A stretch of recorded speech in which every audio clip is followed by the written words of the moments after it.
bedez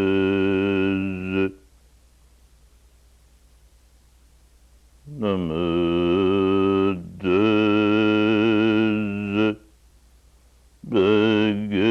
begevete erete samma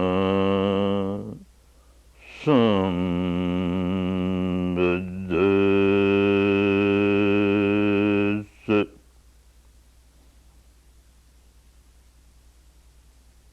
bedeng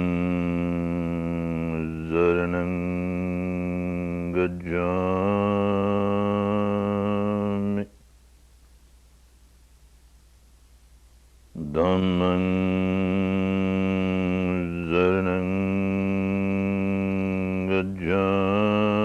zaranangajami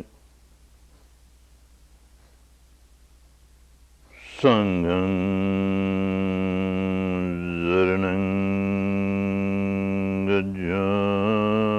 zaranangajami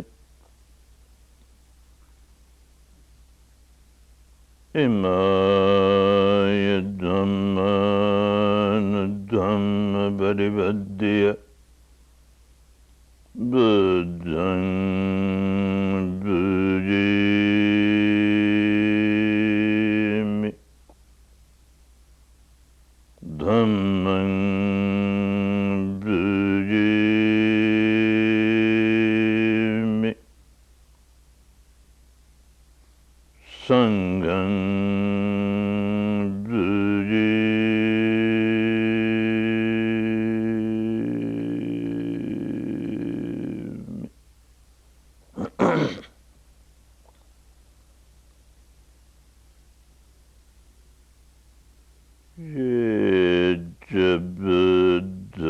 Yejabudayati taja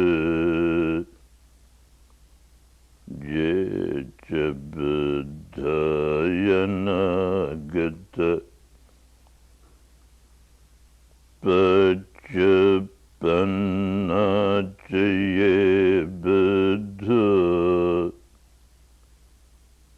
ahang bandami zavada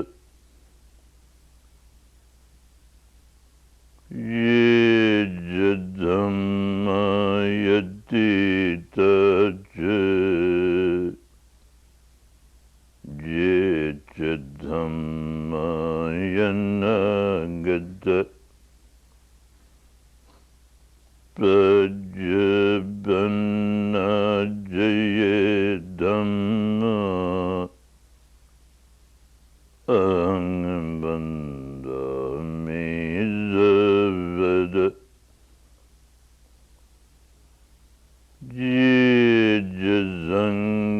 yejasangayati taja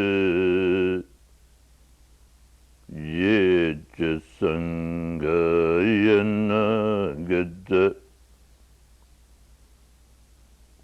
Pajapannachaye sangha ahang bandami zavada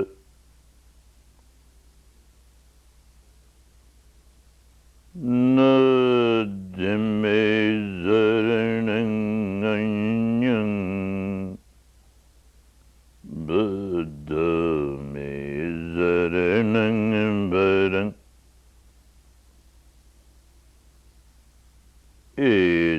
etena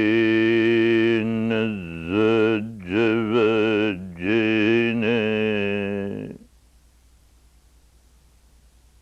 bhavatu me jayamangalam nadime zarananganyang dhamma me zaranangvarang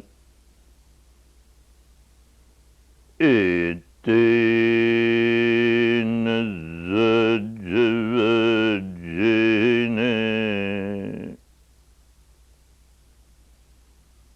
bhavatu Tutte Jayamangalam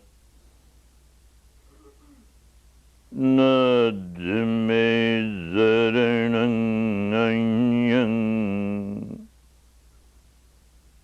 Sanghame Zaranangvaram Etin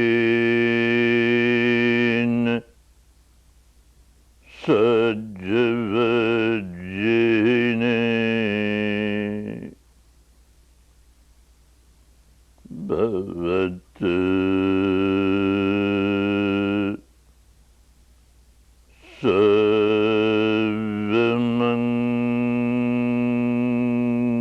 Sarvamangalam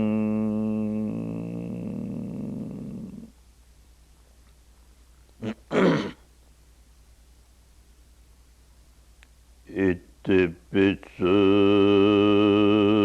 Bhagava Arahant Sammasambuddha Vidya Charanasambanna Sugata Lokavidu Anuttara Parisadam Masaradi Sattha Deva Manussanang Buddha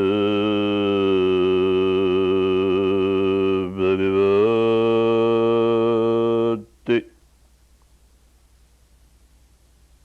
Sakkadu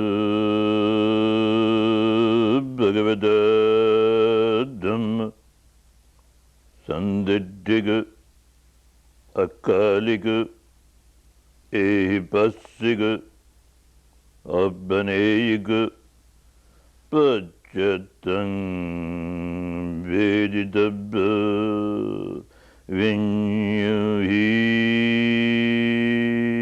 Vinyuhiti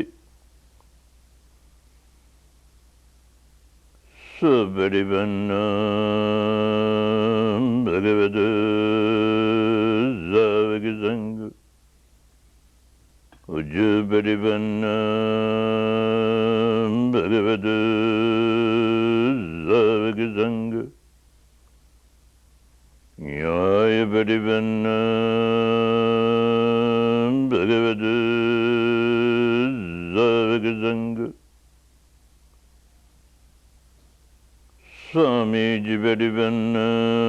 Swamijibarivanam Bhagavata Zavagasanga Yadidang Jaddari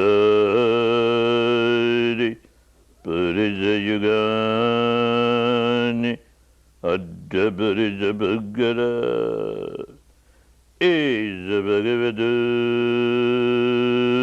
Zavagasanga Paneya Paneya Dagineya Anjali Karaniya Anuddarang Punyakhetang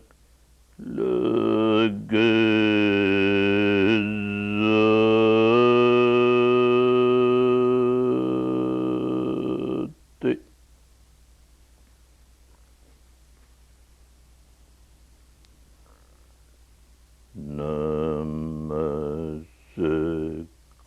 Namaskari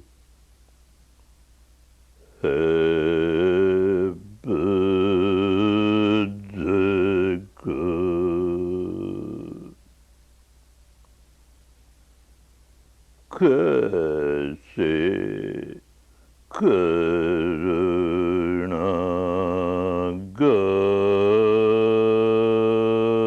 Karunagari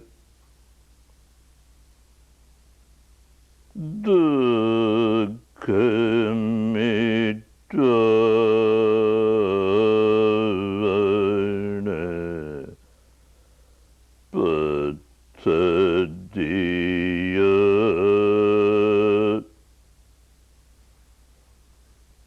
Sakhi Kari Sujana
Mangalam Bhavatu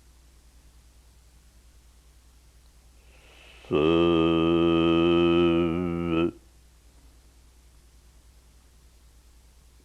Mangalam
covering one day after the other. One day after the other, we have come to the closing day of the 10 days Dhamma seminar. When you started your work, you surrendered yourself, surrendered to this technique. It was very essential. Otherwise, one does not give fair trial to the technique. One joins a camp like this to give a trial to the technique, to give full justice to the technique. And that is possible only when one works exactly as one is asked to work. And that is possible if one surrenders. Otherwise, all the 10 days one keeps on generating doubts, skepticism, and one does not work. If one does not work, how can one understand the real benefits of this technique? And even if one works and works by mixing some other technique along with it, one has not given a fair trial to the technique, because then one will remain confused about the benefits that one has received. One may be thinking that I got this benefit because of the technique which I mixed with it. One will not be sure that the benefit is because of this particular technique. So without mixing anything else, one has to give a fair trial to the technique. For that purpose, surrender was very important. You all surrendered. You worked very seriously, diligently, honestly, and gave full justice to the technique. This surrender was only for 10 days. Now 10 days are over. You are your own masters. Dhamma does not want you to depend on anyone. Dhamma always makes you self-dependent, independent.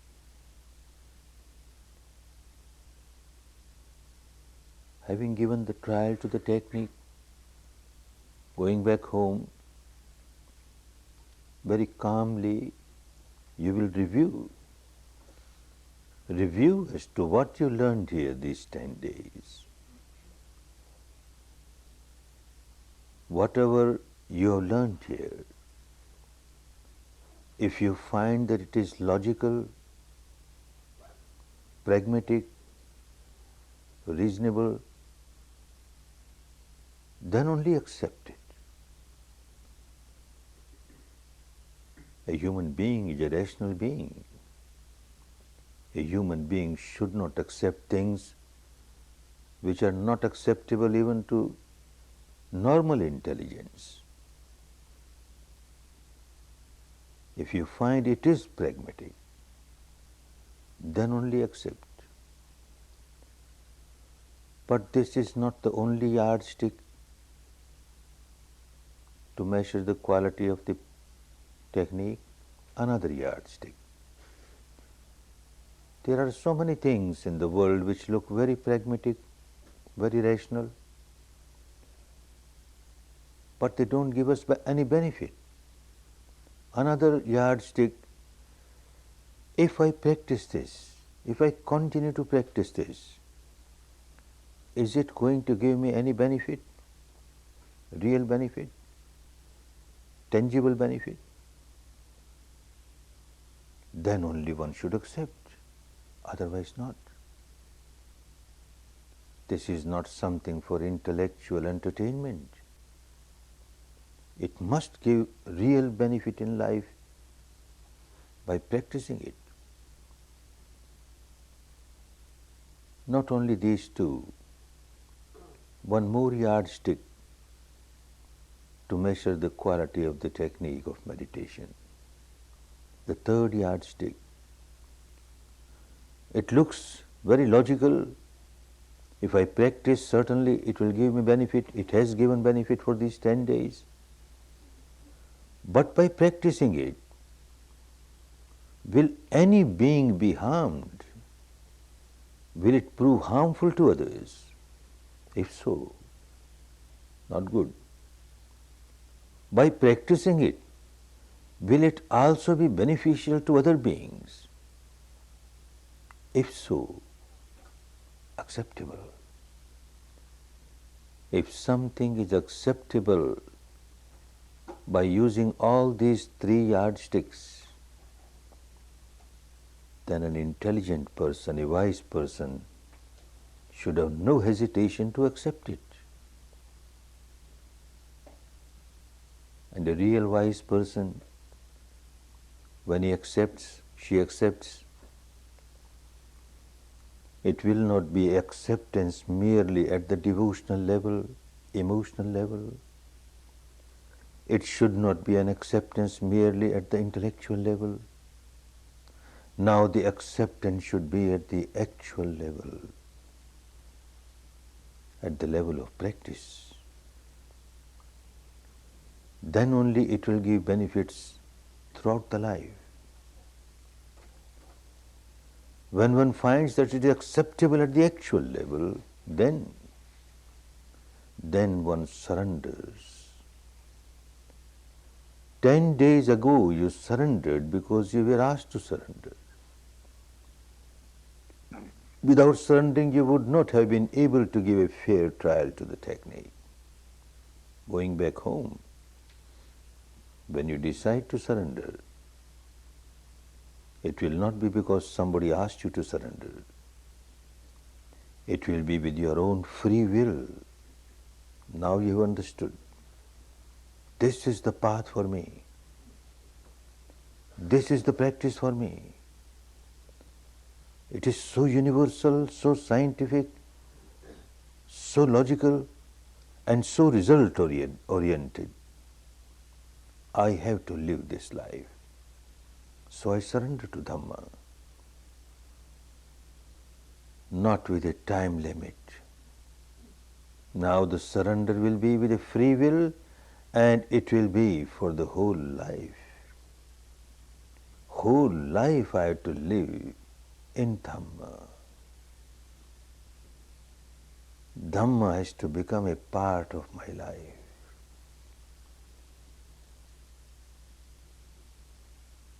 Without Dhamma, the life will be purposeless. The life of a human being is a real life of human being if one applies Dhamma in life, practices Dhamma. So one surrenders and tries to live the life of Dhamma, life of Shila, morality, life of Samadhi, developing mastery over the mind, life of Panya, developing one's own wisdom to purify the mind, life of Metta, Karuna, love, compassion, goodwill for all others. One has to live this life. Dhamma is Dhamma only when it is applied in life. A Dhamma of scripture is not Dhamma. A Dhamma in the discourses of the teacher is no Dhamma. The literal meaning of the word Dhamma is Dhareti ti Dhamma. When you apply it, because you apply it, so it is Dhamma. If it is not applied in life, if one does not practice Dhamma, one may keep on playing emotional games, devotional games, intellectual games. Throughout the life, one will not get any benefit. It will be mere waste of time, waste of life. The practical aspect of Dhamma, this alone gives benefit. And you attended this 10 days course to learn the practical aspect of Dhamma, how to apply Dhamma in life. This is what you had been doing last 10 days. From morning 4, 4:30 till night 9, 9:30, you are working, very scrupulously living the life of Shila, very diligently practicing Samadhi, and very wisely developing your Panya and purifying your mind. All practical. If it was only an intellectual game, then not necessary to join a 10 days prison like this. Not necessary. You could have listened to Dhamma discourses on an audio tape or on a video tape, just staying at your home. Why spend 10 days? Because to learn how to practice it. It is the practical part of Dhamma which is very important. Of course, every evening there used to be discourse, Dhamma talk for about an hour or so. This was not for intellectual entertainment. This was not to prove the superiority of this particular sect or that particular belief, nothing doing. The Dhamma talk was to explain the technique, how you should practice, and why you should practice in this particular way, just to understand that. But when Dhamma talks are given, although they are meant to explain the practical aspect of Dhamma, but intentionally or unintentionally, at times the theoretical aspect of Dhamma comes to light in these Dhamma talks. And at times, someone may have difficulty to accept certain part of the theoretical aspect of Dhamma. Dhamma is universal. Therefore people keep coming from different sects, from different communities, from different religions, from different beliefs, from different traditions, having different dogmas. They are all welcome.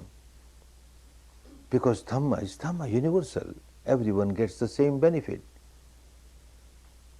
People coming from different backgrounds, sometimes in the first 10 days, they have some hesitation to accept certain part of the theoretical aspect of Dhamma. So far as practical aspect of Dhamma is concerned, I have not come across a single person coming from any community, any country, any tradition, to have any objection,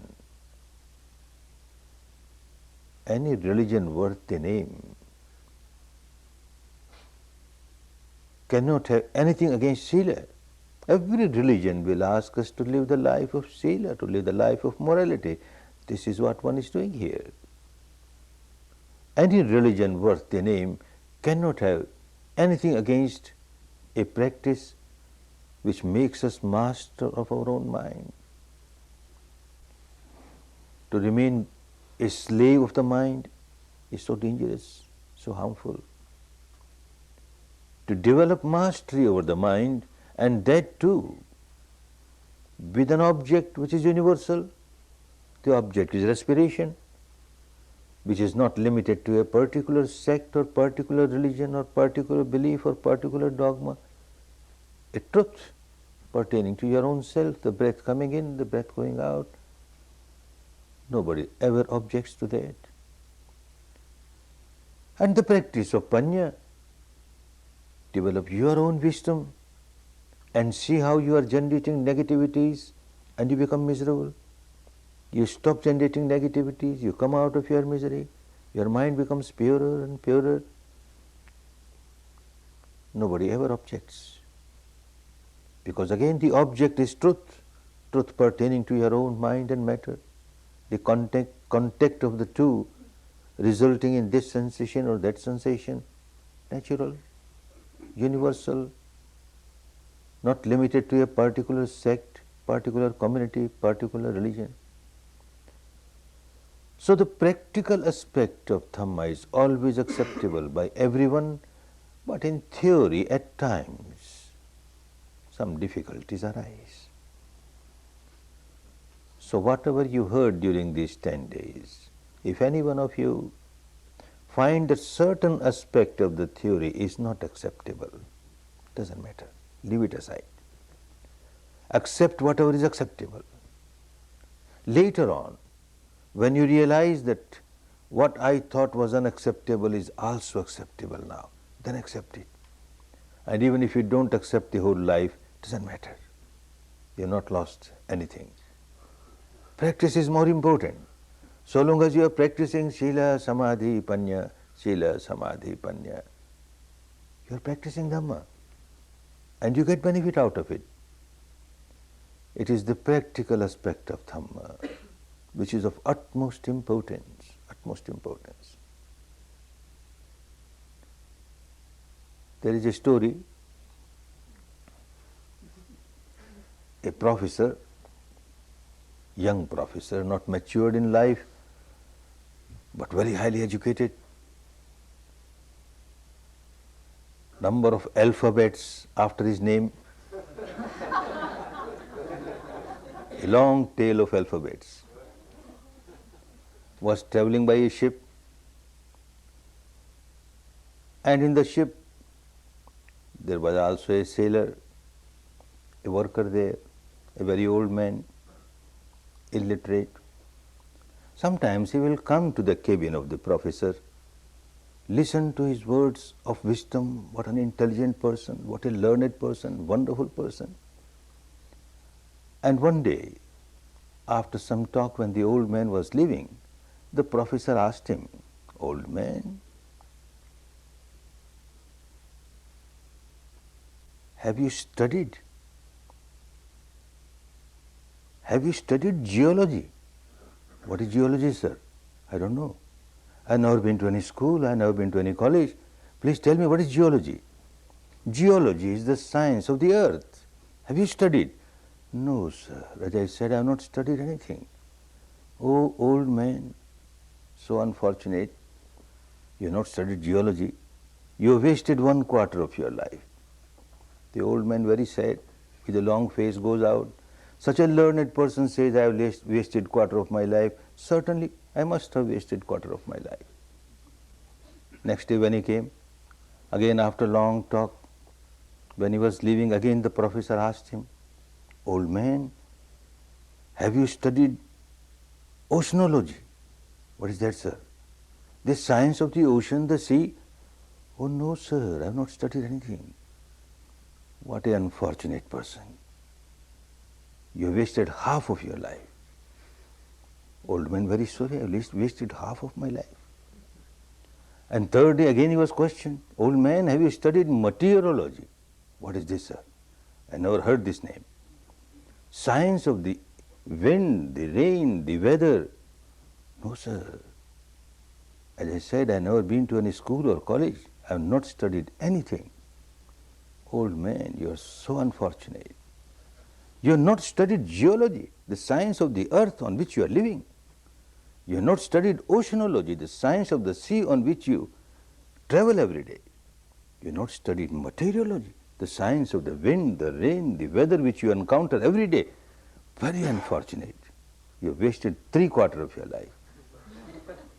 Old man, very sorry, I wasted 3/4 of my life. The next day it was the turn of the old man. He came running. Professor, sir, have you studied swimology? What swimology? Can you swim, sir? Oh no, old man, I can't swim. I am so sorry, professor, sir. You have wasted all your life. There is a shipwreck now, and this ship is going to sink. Those who can swim, they will reach the shore there. Those who can't swim, I am so sorry for you.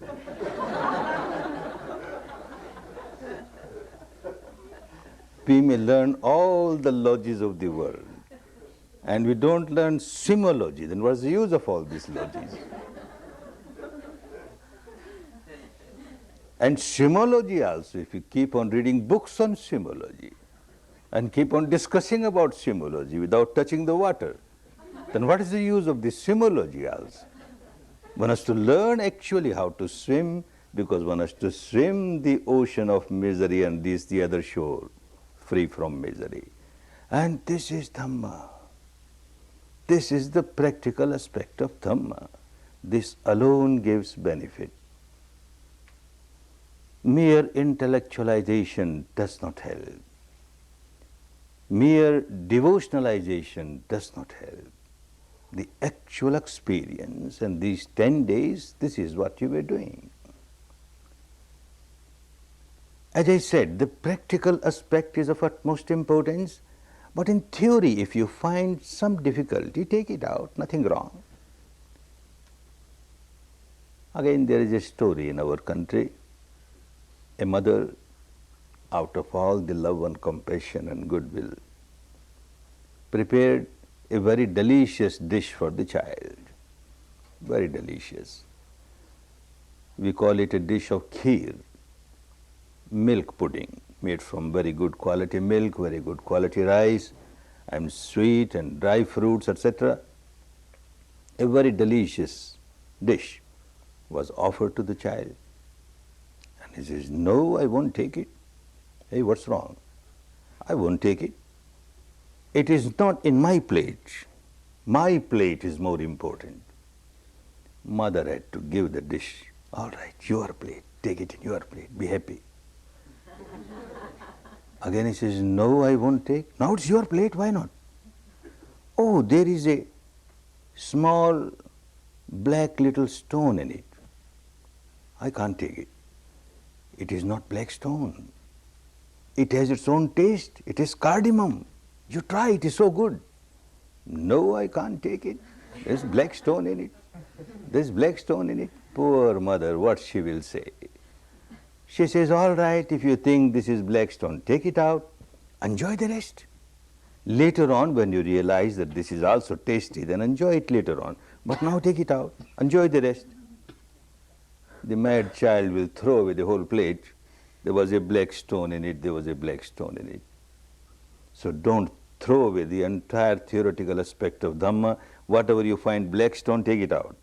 Enjoy the rest. The mother has given with all the goodwill, with all the love, with all the compassion. Actually, there is nothing like black stone. But because of the traditions, one comes from a particular tradition, one may feel, no, this is not good. First thing, it must be in my plate. That means the terminology, the words must be the same as used in my tradition. Otherwise, I can't accept. All right, your terminology. Dhamma is Dhamma. Terminology doesn't matter so long as you understand the essence of Dhamma. And then any difficulty in the theory, take that out and later on you accept it. But the practical aspects, nothing has to be taken out. Shila, Samadhi, Panya, nothing has to be taken out. Practicing here for 10 days, you took just a very tiny step. Path is very long. That has to be accepted.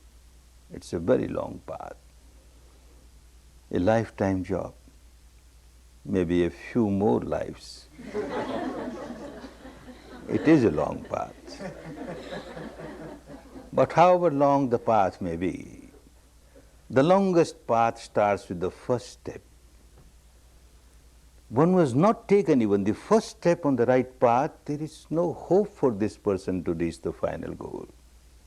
One who has taken even one step on the path, there is every hope this person will take the second step, the third step, and like this step by step, will cover the entire path and reach the goal. You are fortunate, you have taken the first step on the path. And I am sure step by step, you will keep on marching on the path and reach the final goal. First step is a very tiny step, but very valuable step, very valuable. I don't devalue what you practiced here, but the fact has to be accepted that this is a very tiny step on the path and path is very long. It is like you have planted a seed planted in a very fertile soil. The soil is fertile, there is no doubt about that, otherwise it would not have come to take seed here. You have your own paramis of the past which brought you here. The seed is planted. However good quality the seed may be, however fertile the land may be, yet if proper service is not given to this plant, this seed, one does not get fruits. A small little plant has sprouted out of this seed during these 10 days, and now you have to serve it. Like an experienced gardener gives all service to small nursery. This is a small nursery now. You have to keep a fence around it so that a cattle may not come and eat it away. You have to give proper water at proper time, proper sunshade, proper sun at proper time, so that it grows. It grows, it grows. It will grow in a huge tree with thick trunk, deep roots. Then it will not require any service. No gardener takes care of a huge tree with thick roots, deep roots and thick trunk. Not necessary. On the other hand, this very tree, which took so much service, starts giving us now. Whatever it produces for us.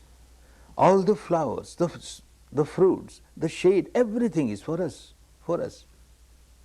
Similarly, this tiny little plant of Dhamma, which has sprouted out during these 10 days, you have to take great care of it at the initial stage. You have to keep a fence around it so that the cattle may not come and eat it away.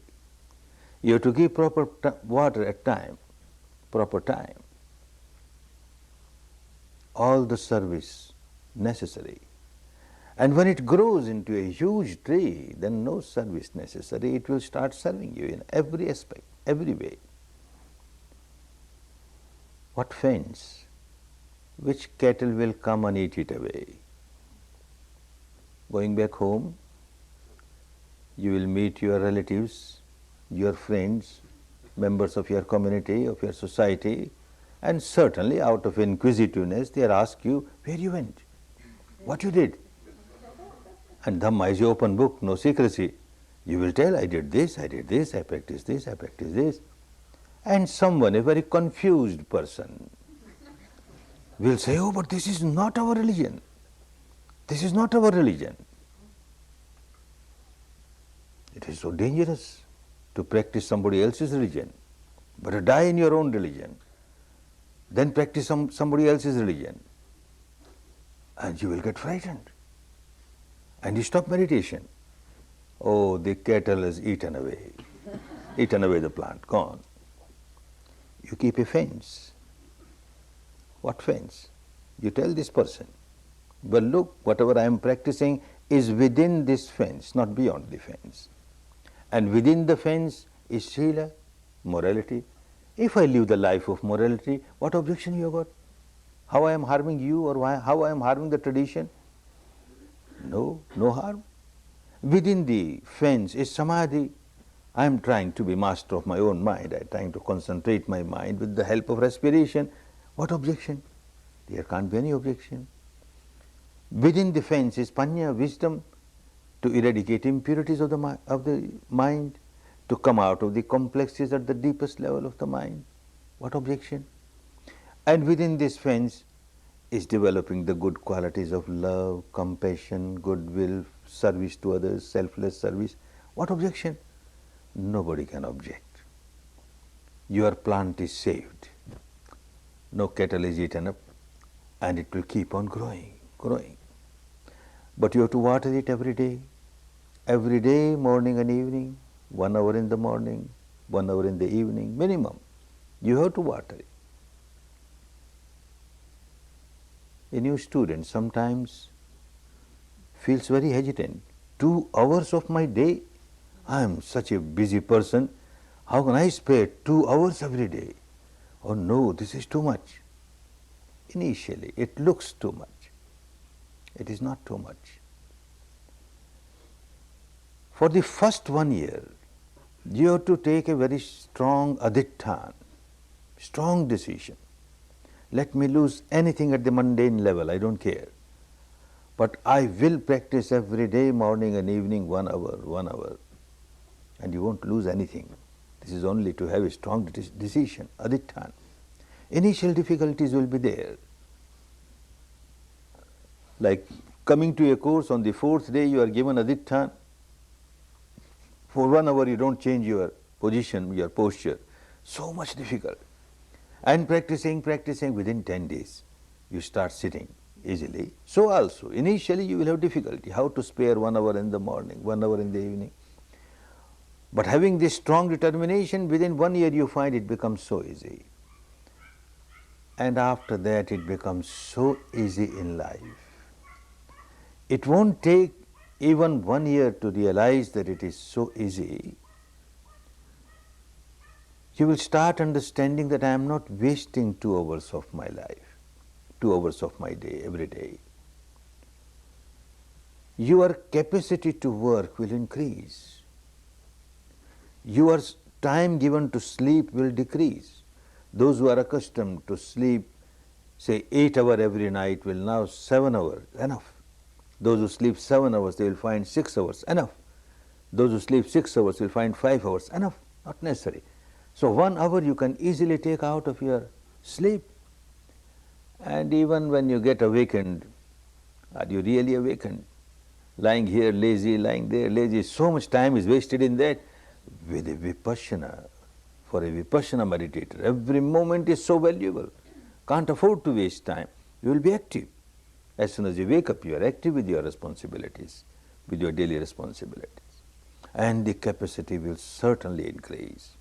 Anyone in any profession, any means of livelihood, will find that the capacity to work has increased so much. Before practicing Vipassana, if one used to work 8 hours per day, at the end of 8 hours one felt so exhausted, so tired. Practicing Vipassana morning and evening, whatever work one used to finish in 8 hours, now it is over in 7 hours, in 6 hours, and yet feels so fresh, feels like working more. The capacity increases. Case of my own teacher, Siaji Ubakin, a wonderful person. When Burma became independent, he was made the first Accountant General of Burma. He was born in a very poor family. The family had no money to give him higher education. He just had education of high school and then started doing service here and there. Got a very junior clerk's job in the Accountant General's office.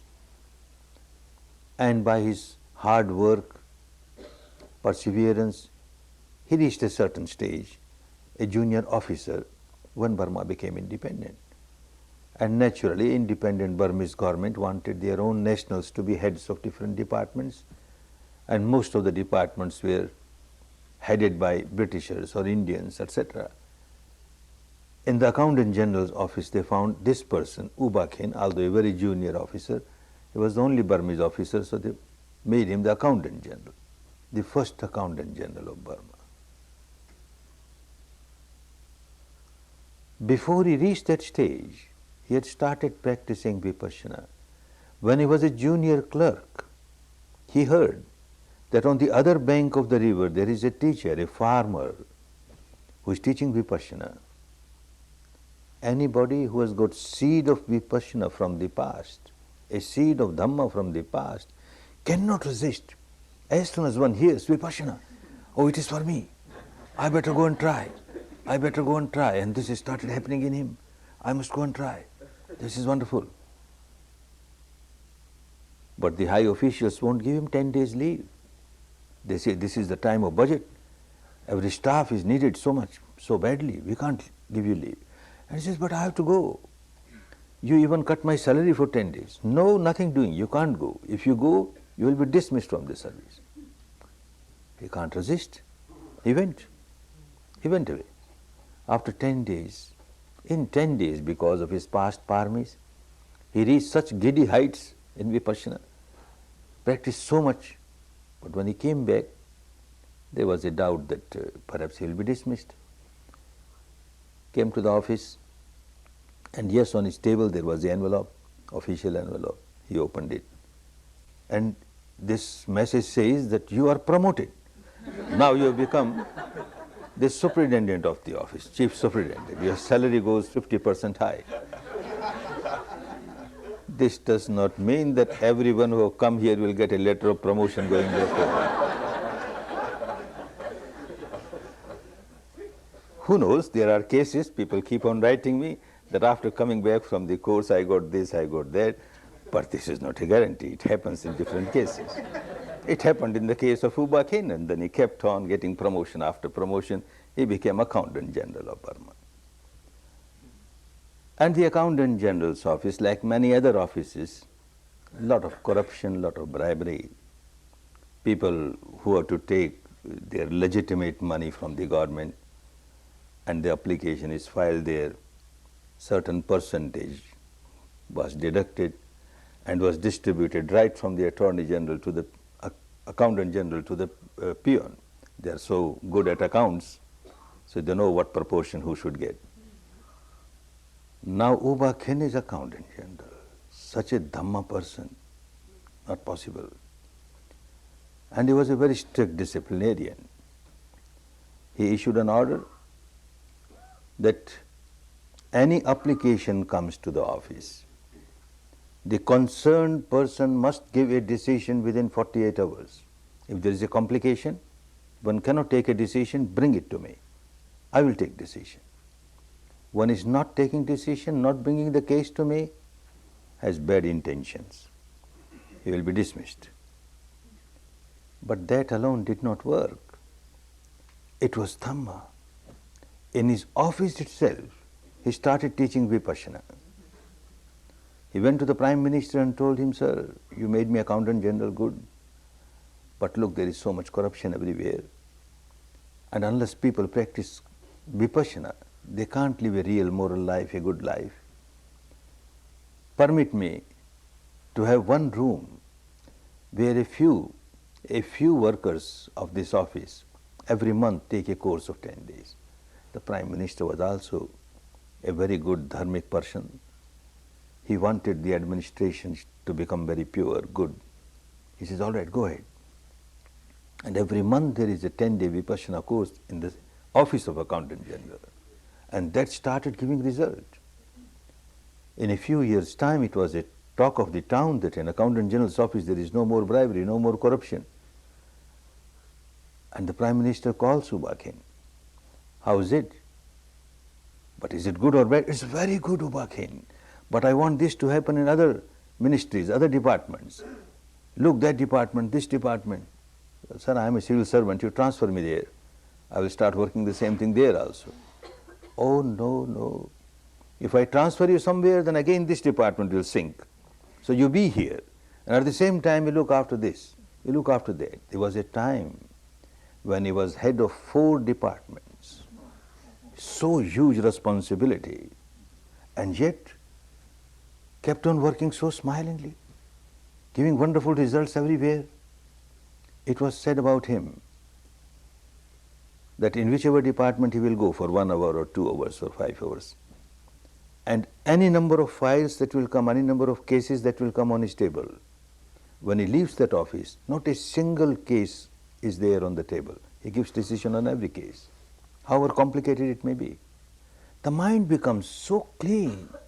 Any problem, you can go to the depth of the problem and give a quick result and right result. The capacity increases manifold, manifold. One works so much. Vipassana does not make one inactive. One becomes so active, capacity to work so much. People keep on asking me that this teaching is not to crave, not to have attachment. Without craving, without attachment, how can we work? How can anybody work?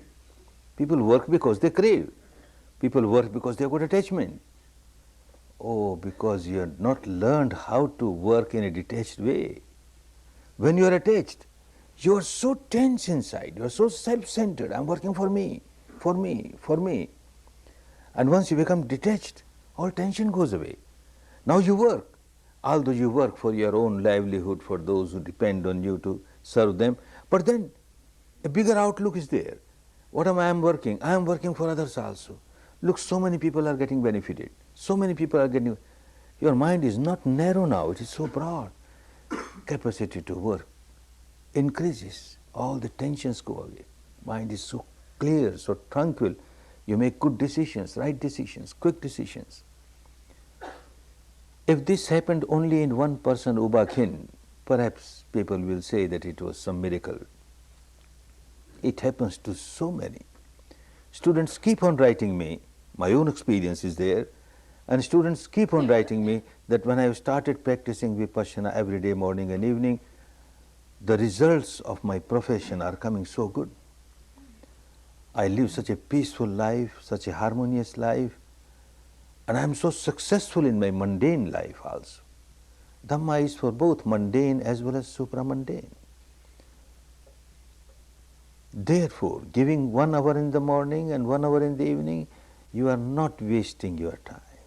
For first year, all those who leave practicing Vipassana daily, they leave during the first year. Those who maintain for the first year, they maintain easily for the whole life. That is why I say, have with adhitthana, a strong determination. For 1 year, whatever happens, I will practice morning and evening. Any time that suits you, which is suitable to your daily program, stick to that. It will be helpful. Any place that suits you, stick to that. On that place, maybe just 2 feet by 2 feet your seat where you sit and meditate, no other activity should be done there except Vipassana, then you will grow vibration there. later on you will start feeling good vibration where you daily meditate on the same seat. Like you get good vibration coming to a center like this, where people only meditate vipassana, no other activity. Similarly, in your house also, if you have a place where no other activity is going on, just meditation, and meditation also pure vipassana, nothing else added, you start getting very good vibration there. Same time, same place is very helpful, but it is not absolutely essential. Being householder, sometimes you may be traveling, you can't have the same place, you can't have the same time, then any time, any place, but don't miss your daily sittings of 1 hour in the morning, 1 hour in the evening. Besides that, although very little, just 5 minutes, but I have seen it gives wonderful results. When you go to bed, lying down, closed eyes, you feel sensation anywhere, anicca, anicca, anicca, at least 5 minutes before you sleep. And morning as you wake up, you must wake up, and it will become a habit. You will wake up with the awareness of anicca, anicca. You sleep with the awareness of anicca, anicca. You wake up with the awareness of anicca, anicca. Just 5 minutes, good enough. You will find whole night this mad mind, the unconscious mind, which keeps on craving aversion, now got a wonderful job. Anicca, anicca, anicca, whole night will be feeling anicca everywhere. It gives wonderful results. Don't miss that. Every day, morning and evening, 1 hour, 5 minutes before bed and 5 minutes when you awaken. Besides that, wherever it is possible, wherever in a village, in a neighborhood, in a town, in a city, where you have a few meditators, vipassana meditators living together, and you can find a place where at least once a week you can join together, sit and meditate vipassana. A joint meditation once a week is very helpful, but that is wherever it is possible. Say whole week there was some storm in your life and you could not meditate properly, not even anapana. You can't feel any sensations, your mind is so unbalanced. And then at the weekend, you sit with a few Dhamma brothers and Dhamma sisters, the atmosphere gets charged with the vibration of vipassana, and your battery gets charged because of that, and you can practice very well, and the whole week, next week, you are strong enough. So this weekly sitting has given wonderful results in many cases, but that is wherever it is possible. Those who live near, and if they can afford, they can come to a center like this. Those people who live near the center, they take advantage of the center. Besides this, again, unavoidable is a 10 days retreat every year. If you really want to get established on the path, if you really want to see good fruits of it in your daily life, that once a week, once a year, a retreat of 10 days is absolutely essential. You can join a camp like this wherever there is a center or wherever other camps are being organized. You don't have such facility, you are living somewhere far, then you can have your own self-course for 10 days. Now you know the technique very well. Just have a room where you can live secluded from others, and there must be somebody who can give you your morning breakfast and 11 o'clock meal. And the same timetable, the same procedure, the same technique, you start. You take refuge in Triple Gem, take 8 precepts, observe them, and 3 to 3.5 days anapana, and then vipassana. If you inform your teacher, your guide a few weeks ahead, good. But if you are not informed, doesn't matter. After all, what the teacher does, even now a teacher or assistant teacher, when they ask you to sit in front of you, there is no hypnotism, nothing doing. What you learnt yesterday, metta, first they will practice the same as they ask you to practice, and then they start generating metta. May you be successful, may you come out of your misery, may you not be disturbed by any bad vibration around.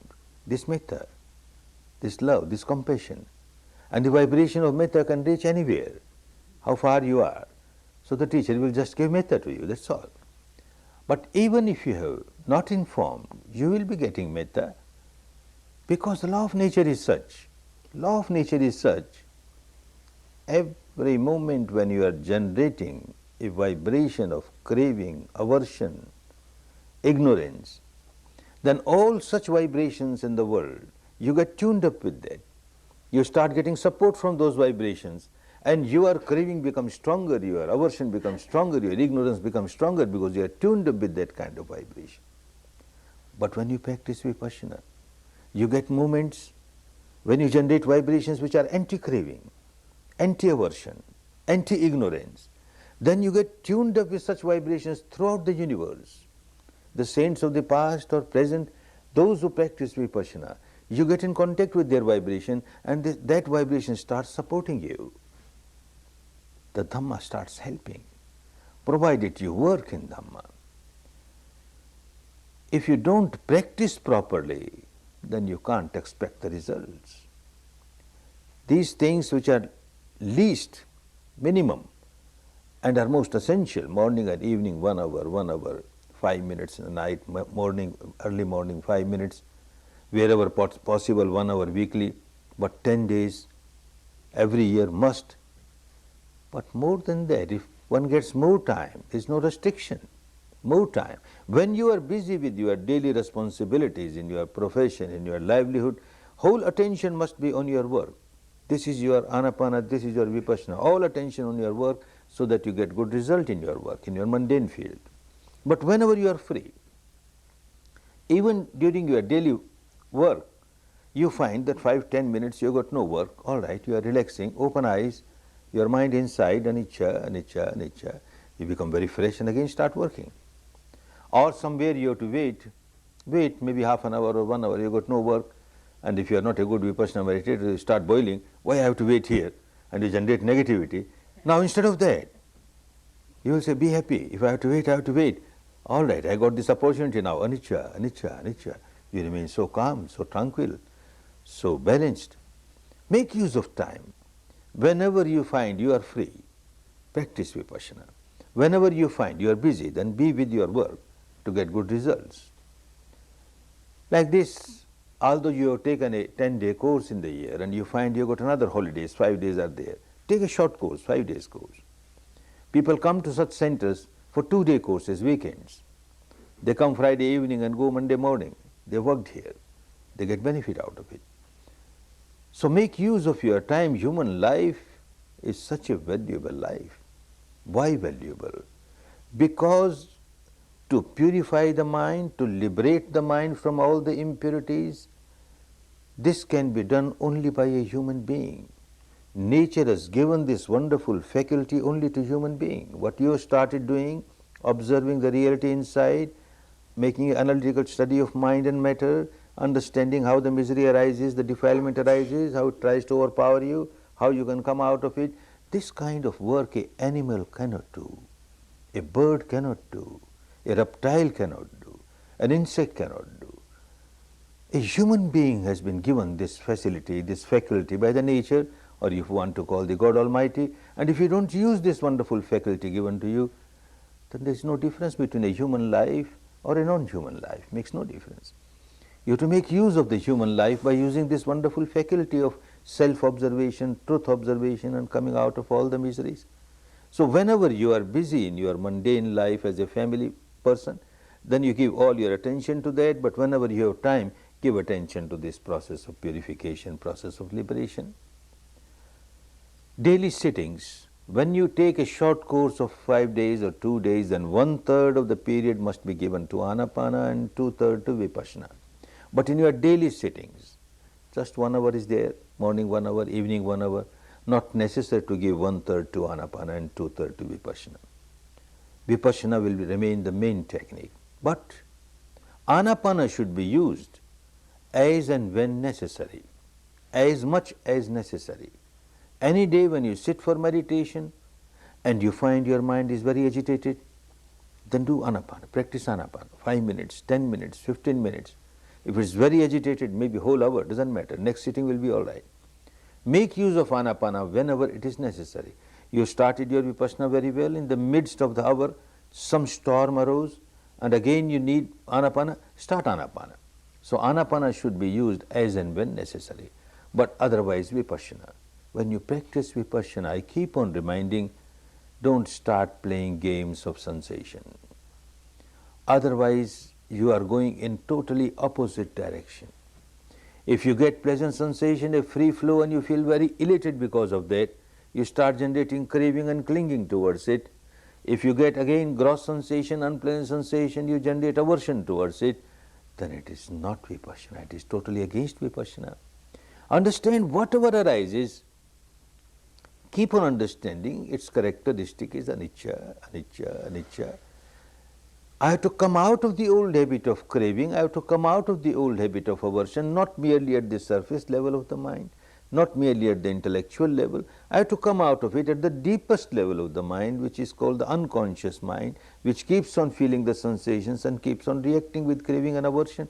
This is what I have to break.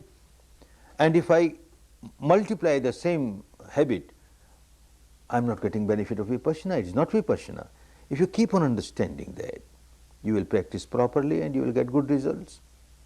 And also see that your practice every day should not become mechanical, moving from head to feet and feet to head, like you count your rosary and you forget what you are doing. This should not become mechanical. Whenever you find it is becoming mechanical and you are forgetting everything about anicca, everything about your craving, aversion or equanimity, then change a little, come back to anapana. If you are moving fast, start moving slow. If you are moving slow, start moving fast, or start moving this way, this way. Come out of the monotony and don't allow it to become mechanical. The main purpose should always be clear in your mind that I am doing this exercise every day, morning and evening, to change the habit pattern of my life. When I remain slave of this habit pattern and I keep on generating craving, aversion, it's a big misery for me, very big misery. I have to come out of my misery, and when I become miserable, I make others miserable. So I should not become an instrument to make others miserable. So that point should be very clear, that I am practicing this not as a rite or a ritual or a religious ceremony, nothing doing. This is a mental exercise. As we do physical exercise to keep our body fit, sound, healthy, strong, so this is a mental exercise to keep the mind healthy, strong, sound. With this understanding, keep on practicing and get best fruits of Dhamma. A wonderful Dhamma, a wonderful technique you have got now. Make use of it and see that you not only retain it, you multiply, you grow in Dhamma, grow in Dhamma. There is a story back in our country. Last 10 days you have been hearing many stories, listening many stories. Perhaps your teacher is an addict of telling stories. And you are also getting addicted to listening to stories. So before we part, one more story. An old man in our country, a very rich man, he became widower. The old lady passed away. And in our country, and perhaps here also, the housewife is the owner of everything, money, jewelry, property, everything. She keeps the bunch of the key. Now the old lady is gone, and it was a joint family. He had 4 sons or 4 daughters-in-law. He can't give this bunch of key to everyone. He has to choose one. So he calls them, this bunch of key. It will be given to one who gets highest mark. I will examine you. What examine? He gave 5 grains of corn to each, 5 grains, 5 grains. I will come after 4 years. You have to preserve these 5 grains. One who cannot take care of 5 grains, how can one take care of all the money, the jewelry, the granary, etc.? This is your examination. The old man went away. The eldest daughter-in-law thought, the old man has gone crazy. For 4 years, worried about those 5 grains, valueless 5 grains, better throw them away. When he comes, I take another 5 grains from the granary and give him, take your 5 grains. She threw away. The second one thought, yes, it is not good to worry about these 5 grains for 4 years. But who knows, these very 5 grains may have some wonderful powers, some magical powers, some miraculous powers. And after 4 years he will say, all right, eat it. And as I eat it, I get this supernatural power, that supernatural power. I should not throw away. I better eat it now. And when he comes, I give another 5 grains. And she ate up. The third one, very eager to get the bunch of the key. So she kept those 5 grains in a room where she keeps the statues of her gods and goddesses, and every day she goes and inspects them. So she goes every day to inspect this 5 grain also. Took care of the 5 grains all the 4 years. The fourth one, she took the 5 grains, cleared the land behind the house and planted them. When time ripened, 5 plants came out with 100 grains each. And the next season, all those 500 grains were planted. And the next season, all the grains were planted. In 4 years, tons of grains.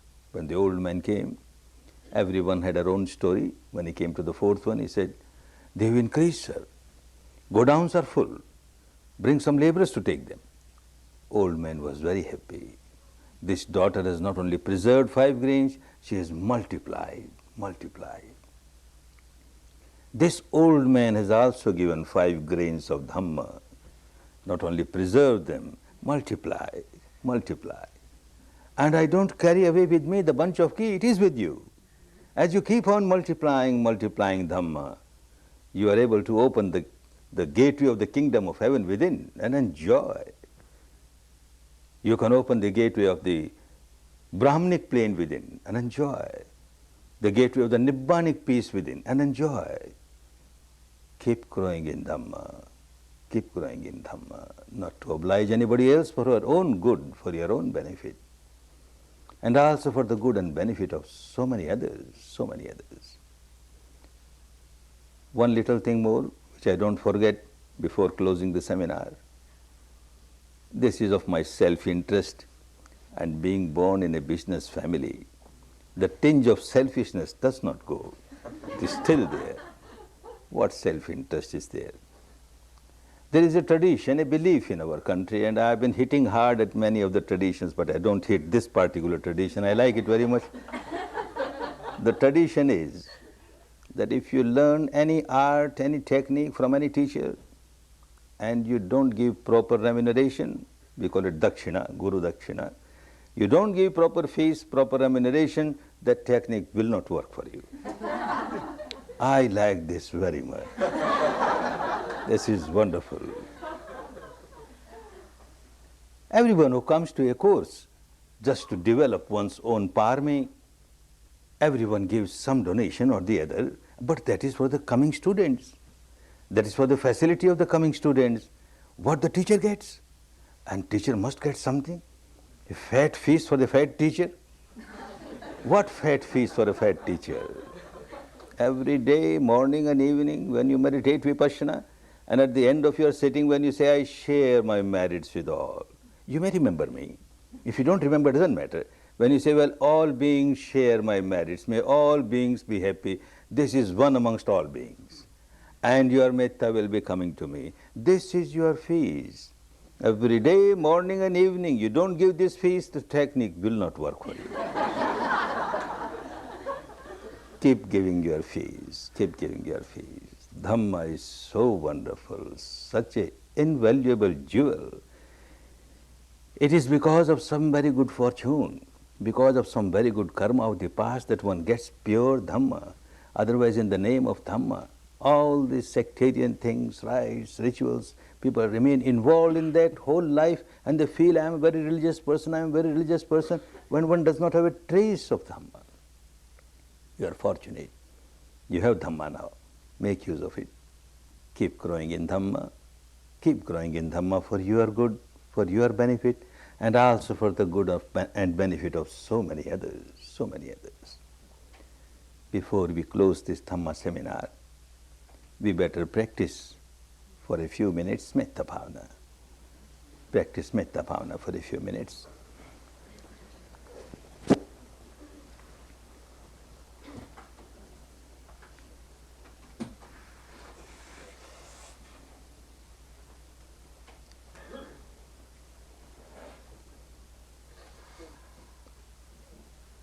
Better share your merits with all beings. Whatever merits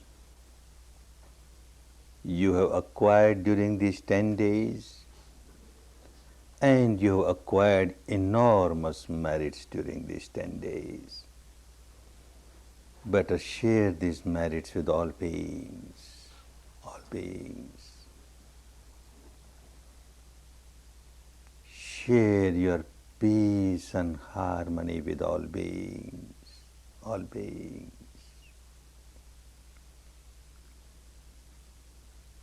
May all beings be happy. May all beings be peaceful. May all beings be liberated, liberated, liberated.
Service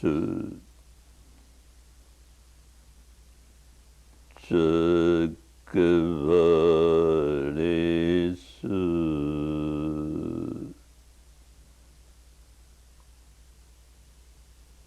Yaka Deva Chabrahmana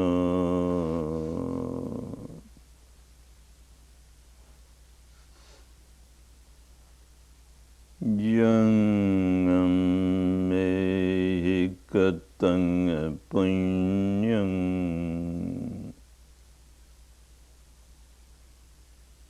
Sarvasambhati Sadhakam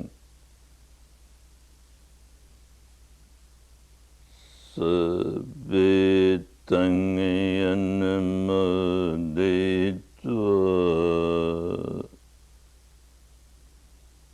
Samaga Sasanirata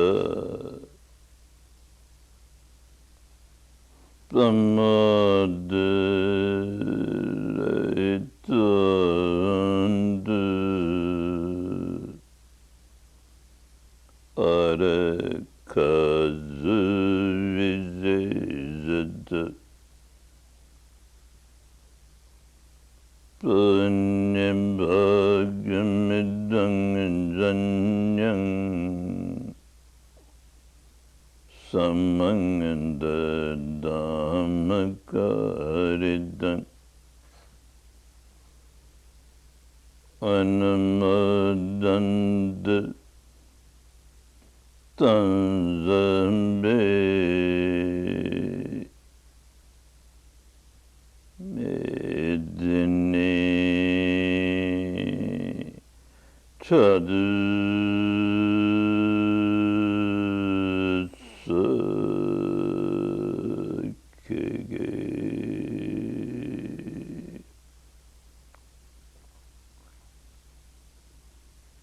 Medine Chadu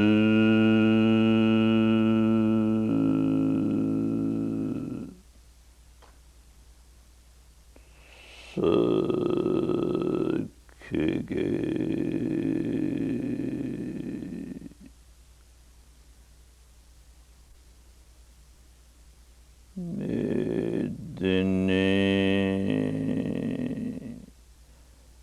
Sadhu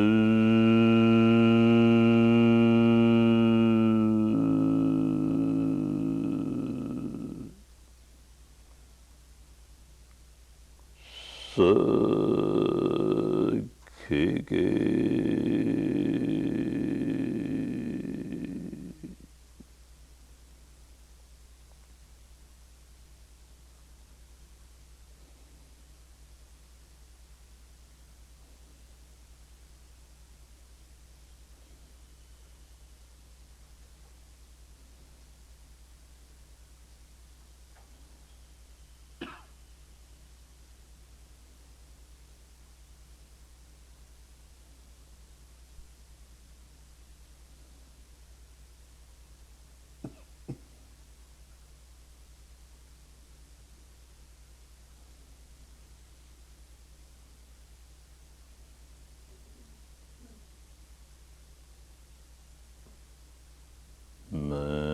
Makarata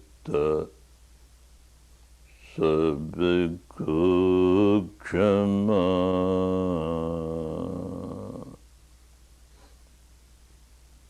Kare Mujhe Sabko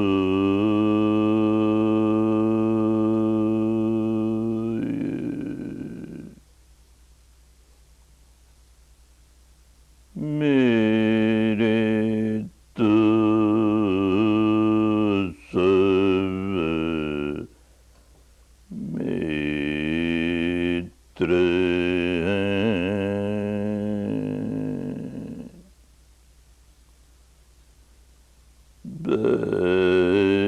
bari dekhe na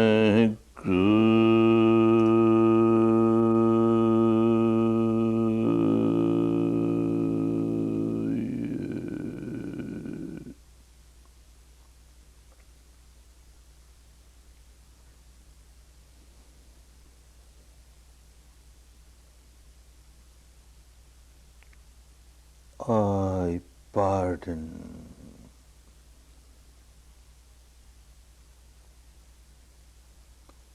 I pardon.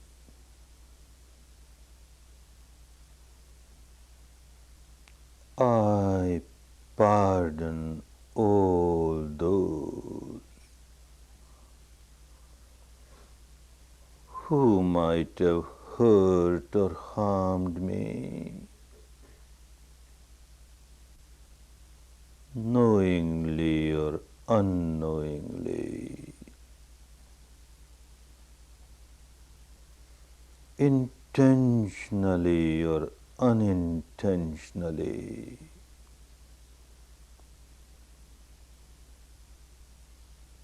By their deeds of body, speech, or mind.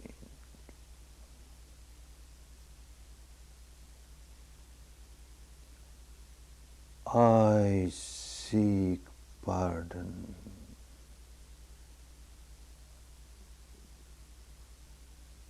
I seek pardon. I seek pardon from all those whom I might have hurt or harmed,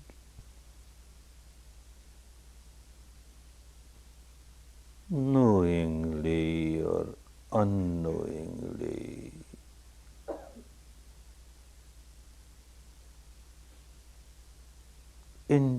Intentionally or unintentionally.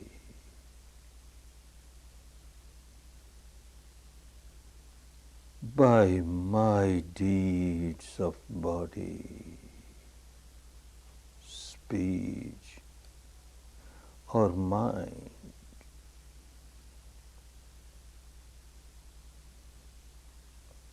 All are my friends. None is my enemy.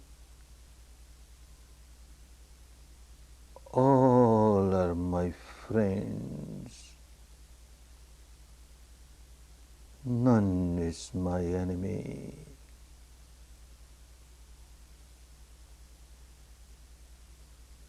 May all share my merits, my peace, my harmony, my dhamma.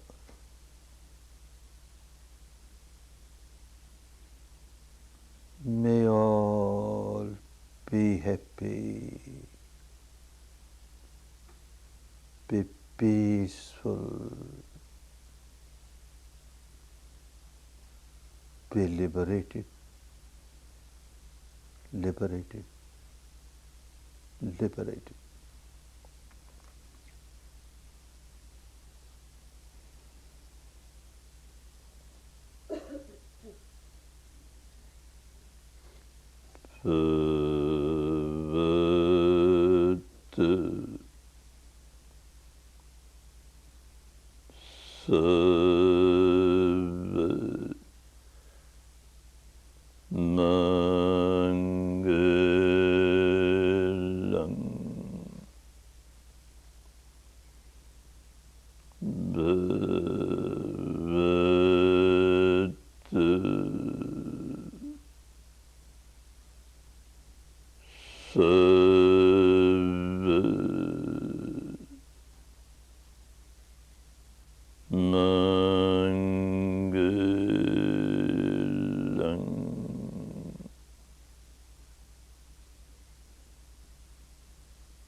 नमन करें सब धर्म को, धर्म करे कल्याण, धर्म सदा रक्षा करे, धर्म बड़ा बलवान।